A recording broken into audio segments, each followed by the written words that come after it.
Brad, have you seen those young guys who kind of got forced into it on Saturday and are going to be playing bigger roles now that Sam and Jordan are out? How have they responded this week? Yeah, we'll see. They understand, what that means. And, when you increase a role, um, there's more pressure in that regard. And, you try to keep it, where it's, hey, listen, don't think of it like that.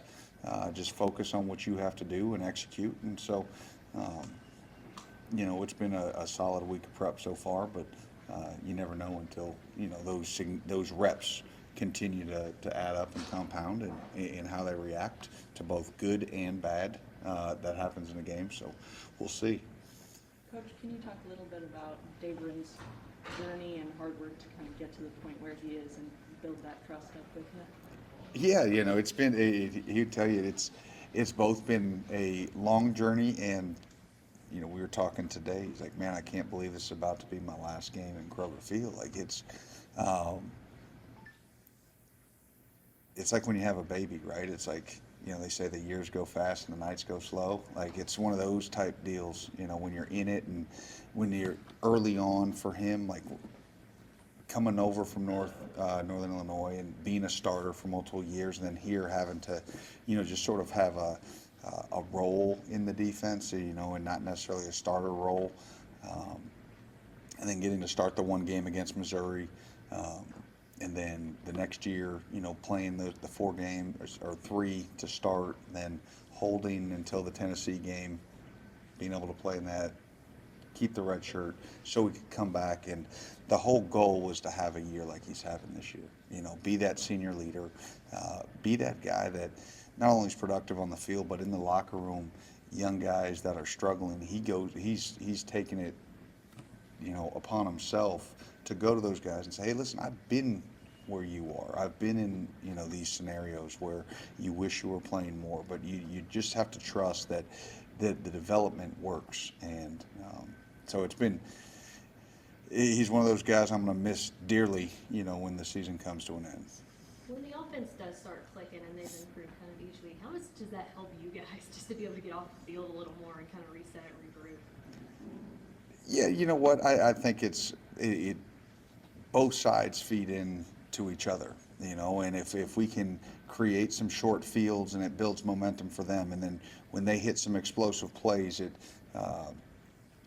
obviously brings a lot of juice to the sideline, and the guys are dialed in, and they've got great trust that, even if we make a mistake or they make a individual mistake, that not just somebody on defense, but somebody on offense or somebody on special teams will make a play that gets the thing back on track. And so when you've got, an entire roster that believes in each other, it really helps, for confidence within a game. And so that's where we talk about complementary football. And, we've last game was the probably the best, in terms of complementary football that we've played all year. And so hopefully we can continue to build on that. Brad, I don't think we've talked about Cam Olds much during the season. How has he done in the role you're asking him to do, and how's that changed now with Sam out? Yeah, he's we talk about all the time that outside backer role. There's a learning curve to it, and especially in our system. And he's been doing a good job of trying to build through that. And obviously, when you have a couple of different coaches, you can have different coaching styles. And so just getting used to untraining maybe some other things that maybe we don't do here or whatnot. But he cares. He puts the time in, and obviously, we need him to be a guy there on the edge that not only can rush the passer but play, first and second down. Brad, I know Tennessee Tech's scoring a ton of points. What have you just kind of seen from them when you scouted on this week? Really good football team. Really good football team that, again, it starts with them with the run game. Quarterback is playing with a ton of confidence. Their RPO game is elite, in terms of if you load the box to stop their run game, The QB sees it. You know, he does a nice job. He can work all the variations. He can work glances, and he can work hitches. He can work to the back. He can work away the back. Like he doesn't even have to be looking at the RPO that he's about to throw, which is rare. And so their coaching staff, offensive coach staff, done an unbelievable job of putting those guys in great positions to succeed. I think the running backs, and they've got a stable of them, you know, and they've got a variety in terms of, you know, 28 and 27 are big and rugged, and you got to bring multiple hats to the table. 35, 4 do a really nice job of, you know, bringing that extra little juice, you know, and can be home run hitters and show up in the pass game as well. So, and I think that's as good as a FCS offensive line as I've seen in a lot of years. Like they're big, they work together. They do a great job targeting in the zone scheme. So, yeah, it's going to be it's a big challenge, you know, and people need to recognize that they're number 4 for a reason, and it's not just, you know, they're handing out, you know, rankings. Like, this is a team that's walking in here with a lot of confidence. They haven't lost in, you know, over a year, and again, you've got a quarterback that's a playmaker, makes plays with his legs, broken plays. They've had touchdowns off of broken plays. Receivers understand where he's going. Yeah, we got to be on our P's and Q's this week.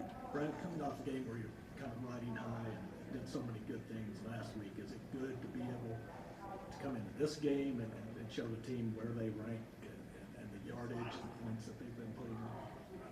Does that get guys? No, I mean, again, we talk about it all the time, and I think I talked about it after the game, you know, is that if you don't have a level of sting, you know, from the bad performances, if you're dwelling on the good ones, you're going to get humbled really, really quickly. And this is a team that can humble you quickly. And, you know, we not forget, you know, the game that was into the fourth quarter against UT Chat, you know, back in 21, and there's been others. So we've got to be on it from the first snap. We've got to be physical.